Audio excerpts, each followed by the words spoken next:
They say age brings wisdom. But from what I've seen, age also brings questions, particularly about food. What should I eat now that my digestion feels different? Is it too late to repair my body with nutrition? Should I try the latest carnivore diet my nephew swears by? Or should I just eat what's familiar and hope for the best? Let me tell you this, the food you eat after 60 will quietly shape the quality of your remaining decades. Not just your weight, but your memory, your strength, your balance, your mood, even how often you see the inside of a hospital. My name is Dr. Joy, and I've spent over 40 years working with adults in their golden years, watching their bodies transform and recover through food. I've seen frail men in their 70s rebuild muscle simply by adjusting their protein intake. I've seen widowed grandmothers reverse chronic fatigue by shifting to anti-inflammatory diets. And I've seen people waste thousands chasing miracle supplements when their salvation was sitting quietly in their kitchen the whole time. Let's begin with something basic but often overlooked: real food. That's right. I'm not going to throw fancy labels at you like keto, paleo, macrobiotic, or Mediterranean, at least not yet. Because before you worry about what type of diet you should follow, you need to ask yourself a simpler question. Is what I'm eating alive, or is it processed, packaged, preserved, and dead?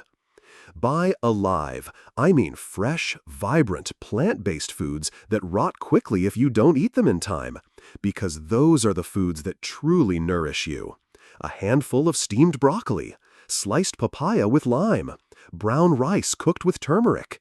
These foods may seem humble, but they do extraordinary things inside your aging body. They calm inflammation, they stabilize blood sugar, they protect your cells from oxidative stress, and most importantly, they keep your digestive system gentle and regular, a detail you'll appreciate deeply if you've ever suffered from constipation in older age. Now, let me pause here and address the elephant in the room, the carnivore diet. I've had more than a few patients ask me recently, "Dr. Joy, what do you think about eating only meat? Isn't it supposed to be clean, ancestral, and anti-inflammatory?" I understand the curiosity. The carnivore diet has gained traction in recent years as a counter-response to over-processed, carbohydrate-heavy eating. But is it appropriate for seniors? The short answer? In most cases, no. Not entirely. Let me explain why. The carnivore diet, at its core, is an extreme form of elimination. It removes all plant-based foods, fruits, vegetables, grains, legumes, nuts, and focuses solely on animal-based products: beef, pork, chicken, eggs, and sometimes dairy. While some younger individuals report short-term benefits like weight loss and improved mental clarity, these results are rarely sustainable or safe in the long term, especially for adults over 60. First, your kidneys. As we age, kidney function naturally declines, even in those without diagnosed kidney disease. High-protein diets, especially those lacking plant-based buffers like fiber and potassium, can put extra strain on these already aging organs. Second, your microbiome. You may not feel it, but trillions of bacteria in your gut are working every day to support your immune system, regulate your digestion, and even influence your brain chemistry. These bacteria feed on fiber, something the carnivore diet eliminates entirely. I've seen seniors lose gut diversity rapidly on animal-only diets, leading to irregularity, low mood, and even increased inflammation markers. Third, and perhaps most critically, the carnivore diet lacks the very antioxidants, polyphenols, and plant-based compounds that are most protective against cancer, cognitive decline, and cardiovascular disease, all of which seniors are already at heightened risk for. Yes, meat contains nutrients like B12, iron, and zinc, which are important, but without the balance of leafy greens, colorful vegetables, and healthy grains, it becomes a lopsided foundation, like building a house with only bricks and no insulation. Does this mean meat is bad for you after 60? Absolutely not. In fact, small to moderate amounts of well-sourced animal protein are essential to preserving muscle mass and preventing frailty. But it should be part of a balanced diet, not the whole story. I once had a patient, Mr. Patterson, 68 years old, former military. He was strong-willed and skeptical of plant food. After retiring, he followed an all-beef carnivore diet for 6 months. He lost weight, but he also developed severe constipation, fatigue, and eventually had to be hospitalized due to dangerously high uric acid levels. When he recovered, I helped him transition to a Mediterranean-style approach: lean proteins, leafy greens, legumes, olive oil, berries. Within weeks, his energy returned. Within months, his blood work stabilized. And to this day, he jokes, "I still love my steak, but now I love lentils too." Here's the truth. After 60, your body becomes less forgiving. Diets that your younger self may have tolerated or even thrived on can now reveal their weaknesses quickly. The carnivore diet may work short-term for younger athletic bodies, but for aging kidneys, slower digestion, and vulnerable cardiovascular systems, it's a risk not worth taking unless medically supervised, and even then, only temporarily and with careful monitoring. So instead of chasing extremes, I advise my patients to anchor themselves in what has always worked: whole, real food with variety. Lean proteins, yes, but also bright vegetables, fresh fruit, nuts, grains, and healthy oils. These are the tools of longevity, not trends, but timeless truths. And as we'll see in the next section, healthy fats, especially the right kinds, are not the enemy of your heart, but its protector. But before we go there, I'd love to hear from you. Comment 1 if you've ever tried a trendy diet like carnivore or keto. Comment 0 if you're ready to go back to basics and nourish your body the way it truly deserves. Back in the 1980s, if you had walked into any hospital cafeteria or senior center kitchen, you'd have seen something almost comical in hindsight. Fat-free crackers, skim milk everything, tubs of margarine labeled heart healthy, and posters warning people that fat was the villain of longevity. I remember one of my early patients, Mrs. Kimura, a soft-spoken woman in her 60s, who brought a list of everything she refused to eat because she was terrified of fat. No avocado, no olive oil, nuts, not even salmon. "My doctor told me fat clogs the heart," she said nervously. It wasn't her fault. That generation was taught that all fat was dangerous. Now, 4 decades later, science and thousands of seniors I've worked with has shown us a more nuanced truth. Not all fats are created equal. And more importantly, the right kinds of fats, in the right amounts, can actually protect your heart, nourish your brain, and stabilize your mood. Let me make something absolutely clear. Your brain is made of fat, roughly 60% of it. Every memory you recall, every decision you make, every conversation you have relies on lipid-rich neurons transmitting signals rapidly and efficiently. Strip fat from your diet too aggressively, and your brain begins to struggle. You might feel foggy, forgetful, moody, even depressed. And here's the part they don't print on cereal boxes. Many of the fats that seniors need are essential fats, meaning your body can't make them on its own. You must get them through food. What kinds of fat am I talking about? Start with omega-3 fatty acids, found in fatty fish like salmon, sardines, and mackerel. These fats are anti-inflammatory and have been linked to reduced risk of dementia and cognitive decline. I once had a widowed gentleman, Mr. Alvarez, who came to me with low mood and forgetfulness. He didn't believe in pills or potions, but he was willing to try food. We added a 4-ounce portion of wild salmon to his weekly routine, plus a daily tablespoon of flaxseed oil in his oatmeal. Within weeks, his daughter told me he laughs again. Other healthy fats include avocados, extra virgin olive oil, walnuts, chia seeds, sunflower seeds, and even dark chocolate, in moderation. These fats help maintain cell membrane flexibility, which means your body can absorb nutrients better, eliminate waste more efficiently, and keep inflammation at bay. On the other hand, fats from deep-fried fast food, hydrogenated oils, and packaged pastries, those are the fats that create chaos in your arteries and confusion in your brain. But here's where things get even more interesting. Studies now show that moderate fat intake doesn't just protect cognition, it also helps with vitamin absorption. Vitamins A, D, E, and K, essential for vision, bone health, immune response, and blood clotting, are all fat-soluble. Without healthy fats in your meals, these vitamins can't be absorbed effectively.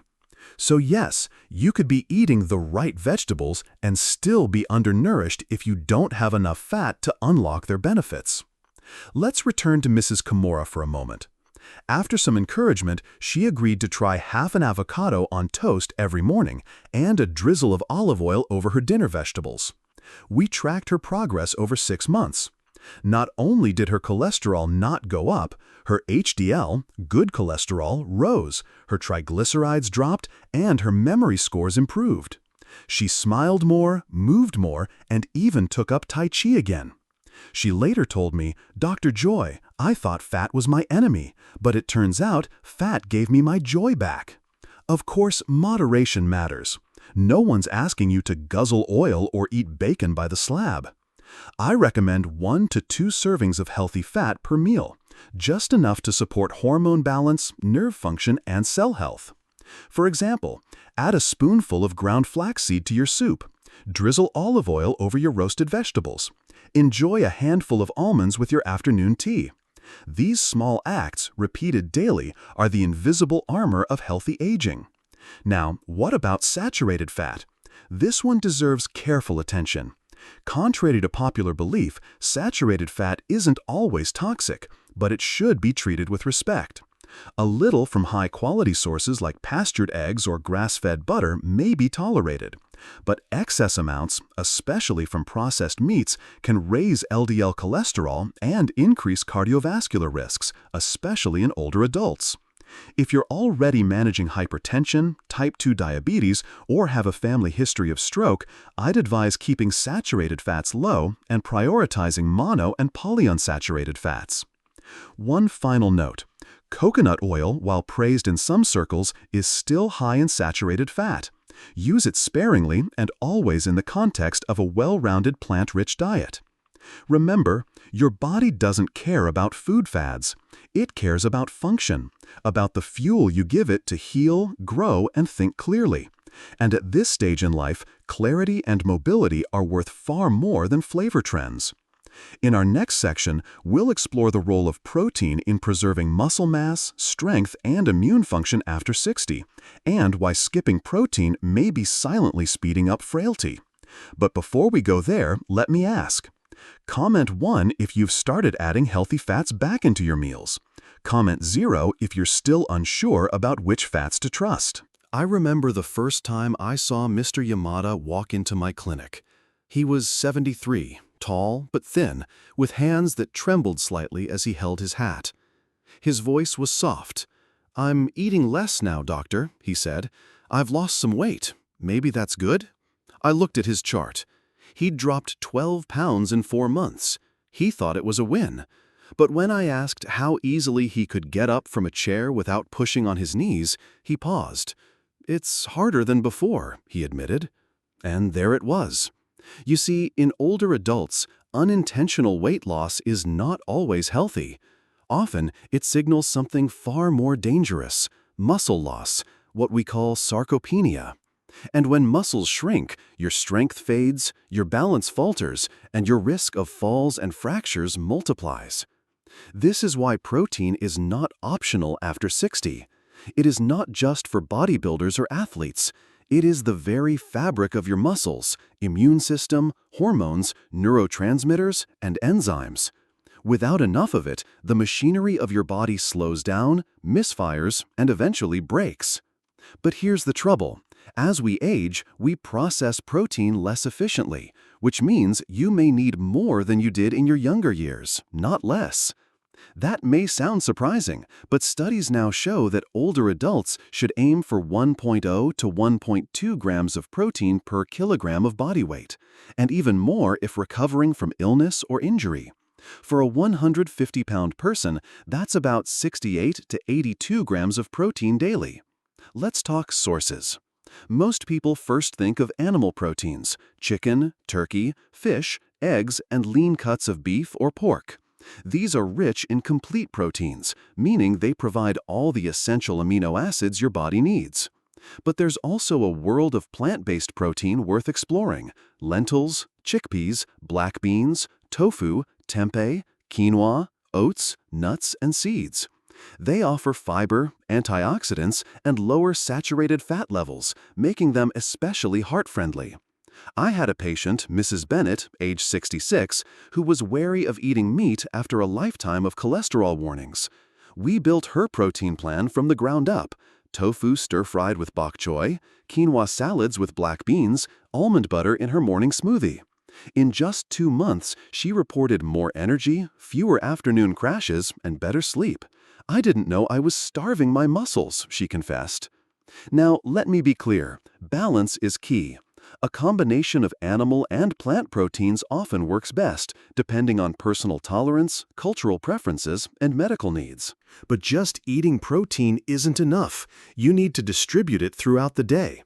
Your muscles respond better to regular supply, so skipping breakfast and loading up at dinner won't cut it.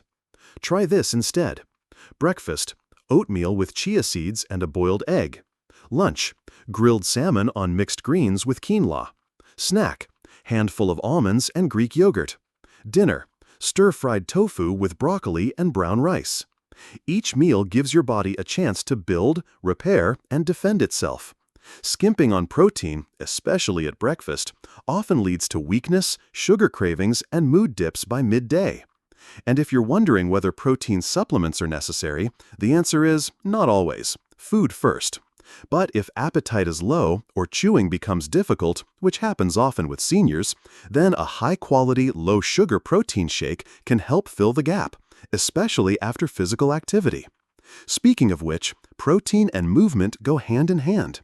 Eating protein without moving is like buying bricks but never building the house. A short walk, light resistance training, or even chair exercises can signal your body to use that protein effectively, strengthening your bones and muscles instead of letting it waste away. One last thing I'll say about protein: it's not just for the body, it's for the mind. Amino acids from protein help create dopamine, serotonin, and norepinephrine, chemicals that regulate mood, motivation, and memory. I've had patients improve their focus and emotional resilience simply by increasing protein at breakfast. It's not magic, it's biology. So the next time you feel fatigued, foggy, or physically fragile, don't reach for coffee or painkillers. First, ask yourself, did I eat enough protein today? In our next part, we'll turn to something just as essential but often forgotten: water. Yes, water. And how dehydration, even in mild forms, could be silently stealing your clarity, mobility, and independence. But for now, I want to hear from you. Comment 1 if you're confident you're getting enough protein each day. Comment 0 if you're now realizing you might be falling short. If I told you there was a nutrient that supported your memory, protected your joints, stabilized your blood pressure, kept you regular, and even helped prevent dangerous falls, would you take it? Now, what if I told you it was water? Yes, good old-fashioned water. No label, no marketing, no catch.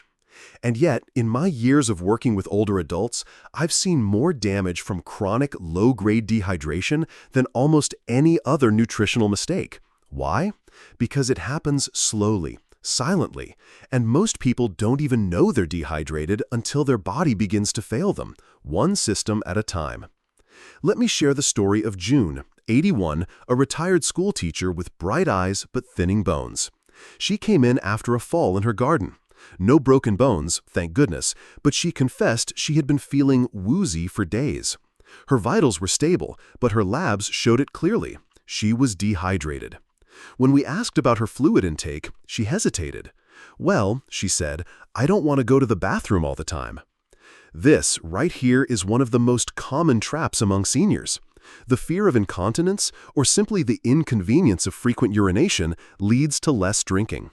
But the result is often worse: dizziness, confusion, poor balance, constipation, and low blood pressure. Hydration isn't just about quenching thirst, it's about fueling your cells. Every system in your body relies on water to function. Your brain, made of nearly 75% water, slows without it. Your muscles cramp, your joints ache, your digestion stalls. Even your skin becomes fragile and dry, making you more prone to tears and infection. Dehydration also reduces your body's ability to regulate heat, critical for seniors who may no longer feel thirst as strongly, especially in hot weather. I've treated patients with heat exhaustion in mild climates simply because they forgot to drink. So, how much is enough? For most older adults, at least 5 to 8 glasses, 8 ounces each, of water a day is a solid baseline.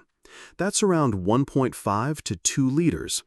Of course, this varies based on medications, kidney health, and activity level.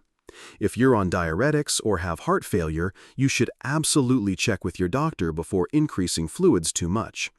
But for the average healthy senior, hydration is medicine. Let's bust a few myths. I'm not thirsty, so I must be fine. Wrong. The thirst mechanism weakens with age, meaning by the time you feel thirsty, you may already be dehydrated.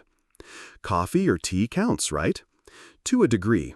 Yes, they contribute to fluid intake, but caffeine is a diuretic. It can cause more water to leave your system. The safest bet is plain water, herbal tea, or infused water, like slices of lemon, cucumber, or mint. I don't like water. It's boring. That's fair, but hydration doesn't need to be bland. Try warm water with a squeeze of lemon, chilled herbal infusions, or even sipping broth, especially helpful if you've lost your appetite. Now, a word of caution. If you suddenly drink a lot of water at once, especially with certain medical conditions, you could overwhelm your system. So instead of flooding your body, sip throughout the day. Keep a bottle near your chair, your bed, your garden tools, your prayer space, wherever you spend time. And let's talk about the fall connection. A study published in the journal Age and Aging found that even mild dehydration in seniors increased their risk of falls by up to 35%. Why? Because dehydration lowers blood pressure and impairs focus, two dangerous things when walking downstairs or stepping into the shower. I once had a patient, Mr. Dawson, 77, who was sharp and strong but kept falling in the mornings. His wife thought it was Parkinson's. Turned out he was simply not drinking enough after taking his morning meds, which further dropped his already low blood pressure. We added 2 glasses of water before breakfast and rechecked a week later. No more falls. You see, sometimes the solutions aren't high-tech. They're as basic and profound as water. In our next part, we'll talk about something that most people assume is just for flavor, but turns out to be one of the most underrated health protectors: spices. Yes, your spice rack might just be your medicine cabinet. But for now, I want to hear from you. Comment 1 if you think you're drinking enough water each day. Comment 0 if you're realizing you may need to give your cells a little more love. If you've ever watched an elderly person push away a plate of food, not out of dislike, but because they just weren't hungry, then you know this truth. Aging changes appetite, and often it's not the stomach that's tired, it's the tongue. Over time, taste buds dull, sense of smell weakens, medications interfere with flavor perception. Suddenly, food that once brought joy becomes bland, boring, even a chore. But there's a secret I've learned over the decades, and it's not in pills or powders. It's sitting quietly in most kitchens: spices. Yes, spices, those humble powders and leaves your grandmother sprinkled with instinct. They don't just enhance flavor, they enhance health. Let me tell you about curcumin, the active compound in turmeric. This golden spice has been used for centuries in India, not just for curries, but for healing. Modern studies now confirm it's anti-inflammatory, supports brain health, and may even help slow cognitive decline. I had a patient, Miss Elaine, age 70, who struggled with arthritis in both knees. She didn't tolerate NSAIDs well, so we made a culinary plan instead.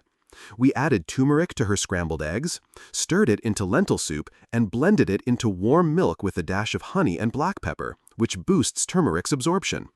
Within 2 months, her joint swelling had reduced and her mobility improved. "I feel like my joints got oiled," she joked. And turmeric is just the beginning. Cinnamon helps regulate blood sugar and adds warmth to oatmeal or tea. Sage and rosemary contain compounds that support memory and protect brain cells. Ginger soothes digestion, reduces nausea, and may lower inflammation. Thyme and oregano, packed with antioxidants and gentle antimicrobial effects. Cardamom and clove stimulate digestion and improve oral health. Pepper and chili increase circulation and metabolism gently if tolerated. The best part? These ingredients are easy to add. You don't need to learn exotic recipes. A sprinkle of cinnamon in your coffee, a pinch of rosemary on roasted carrots, a bit of ginger in warm lemon water. These small additions transform food into therapy, both for the body and the spirit.